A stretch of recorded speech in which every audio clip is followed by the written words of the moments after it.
ರಾಜ್ಯ ಕಾಂಗ್ರೆಸ್ ಸರ್ಕಾರ ಜನರ ವಿಶ್ವಾಸ ಕಳೆದುಕೊಂಡಿದೆ. ಸರ್ಕಾರಕ್ಕೆ ಸಂಖ್ಯಾಬಲವಿದ್ದರೂ ಕಾಂಗ್ರೆಸ್ ಮೇಲೆ ಜನರಿಗೆ ವಿಶ್ವಾಸವಿಲ್ಲ ಎಂದು ಮಾಜಿ ಸಚಿವ ಸಿಟಿ ರವಿ ಕಾಂಗ್ರೆಸ್ ಸರ್ಕಾರದ ವಿರುದ್ಧ ವಾಗ್ದಾಳಿ ನಡೆಸಿದ್ದಾರೆ.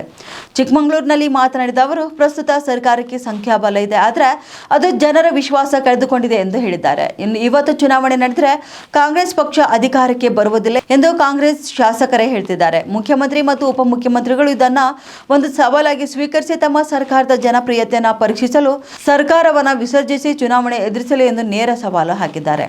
ಇನ್ನು ಚುನಾವಣೆ ನಡೆದರೆ ಅವರ ಭವಿಷ್ಯ ಏನು ಎಂಬುದು ಗೊತ್ತಾಗ್ತದೆ, ಆದರೆ ಆ ಧೈರ್ಯ ಸರ್ಕಾರಕ್ಕೆ ಇಲ್ಲ ಮತ್ತು ಅವರು ಚುನಾವಣೆಯನ್ನು ಎದುರಿಸುವುದಿಲ್ಲ ಎಂದು ಭವಿಷ್ಯ ನುಡಿದಿದ್ದಾರೆ.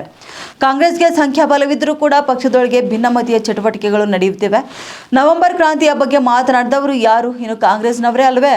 ರಾಜ್ಯದ ಜ್ವಲಂತ ಸಮಸ್ಯೆಗಳ ಬಗ್ಗೆ ನಾವು ವಿಧಾನಸಭೆಯಲ್ಲಿ ಚರ್ಚೆ ಮಾಡ್ತೇವೆ, ಆದರೆ ನಾವು ಈ ಸರ್ಕಾರವನ್ನು ಬೀಳಿಸಲು ಹೋಗುವುದಿಲ್ಲ ಎಂದು ಸ್ಪಷ್ಟನೆ ಕೂಡ ನೀಡಿದ್ದಾರೆ.